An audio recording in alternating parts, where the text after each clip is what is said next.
Hello. In today's video, we are going to cast a set of 1937 Lincoln Zephyr dashboard knobs in pearl resin. Here at Knob Soup, we recast vintage steering wheels, restore, mold, and cast dashboard knobs, escutcheons, and rubber items for antique, vintage, and classic cars. I got a call from a custom rod builder who's making a 1937 custom Lincoln Zephyr. And he wants to have all of the dashboard knobs done in pearl. So these are my molds for 1937. Here is a diagram of the 1937 dashboard.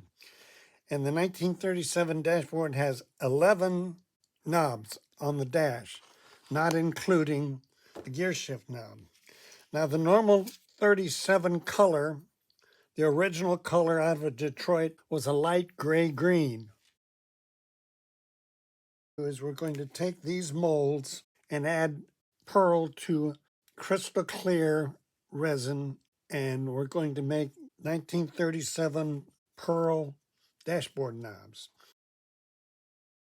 Now the first thing I need to do is make a test to see how much pearl, which is Black Diamond, that's the company, Black Diamond Pure Pearl White, and make a test to see how strong and how much powder that I need to add into the water clear resin in order to make exactly what I need to, which is a beautiful pearl knob.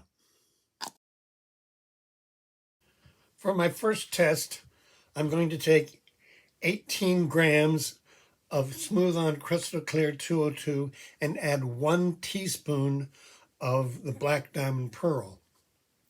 Then I'm going to add the A side, which is 111%, into that mix of B and pearl.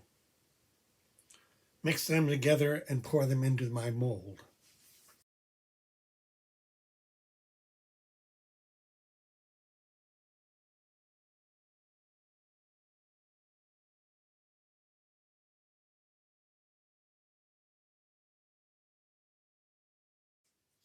We're going to put a weight on each one and put it into my pressure pot for a couple hours.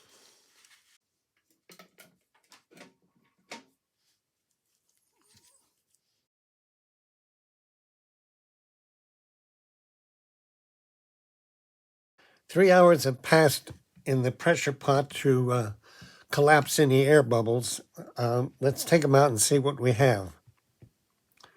They feel a little tacky, and I have a feeling that I may have just a little too much pearl into the resin. So instead of reducing the pearl, we're going to keep it 1 teaspoon, but we're going to increase the resin to thin it out a little bit more. So we're going to add A and B in the resin and see what the next test looks like.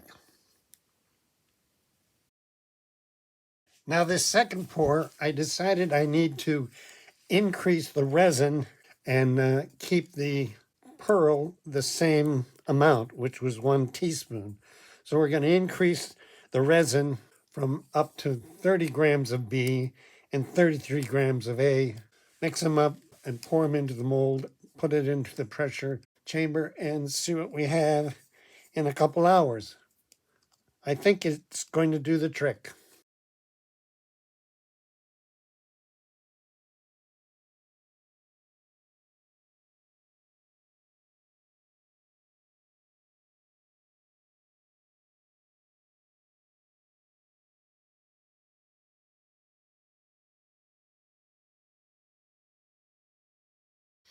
I'm just going to undo all of these.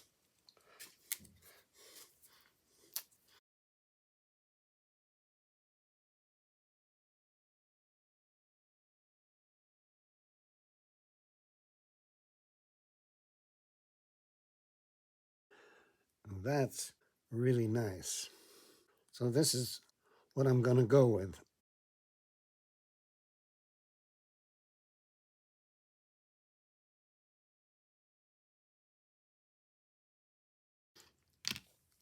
Now the only ones that are left to cast are the gear shift knob and the locking glove box. And the locking glove box has an insert that I have to put on to the mold before I cast it.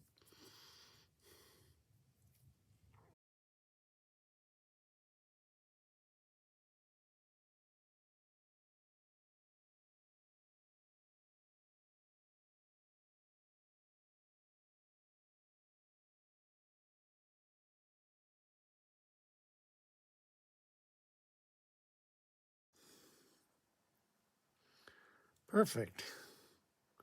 See how the threads are embedded in there? Now I just have to clean this up, trim it here, and clean that up, and it'll be perfect.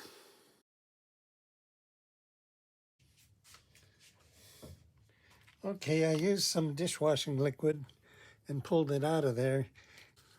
Nice pearl 1937 gear shift knob.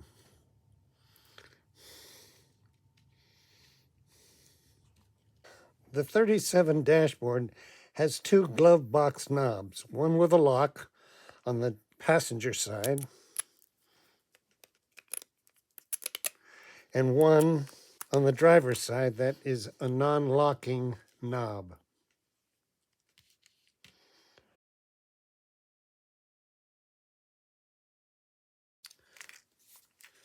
The 37 that these knobs are going to go in is a deep maroon in color, so we're going to match the dashboard knobs in a deep maroon lettering. I just use a heavy cardstock to wipe off that. We'll come back and detail it in a second. The throttle, and now the heater knob. After those dry, I'll come back and buff the top and they'll be perfect.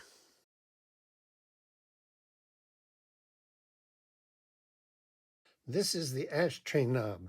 There are two ashtrays in the 37 dash. Everybody smoked in 1937.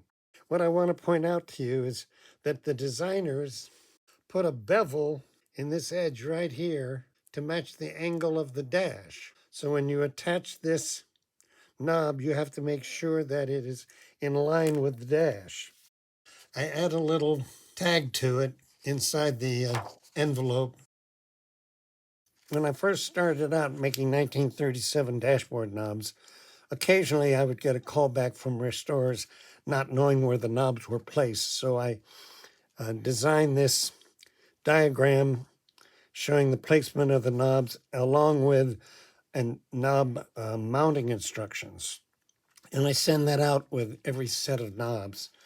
And I will do that with this pearl set. And there you have it.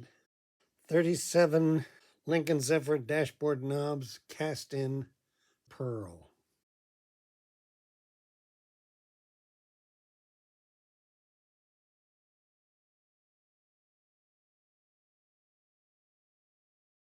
Thank you for watching. If you've enjoyed this video, send me a comment and subscribe. Thank you.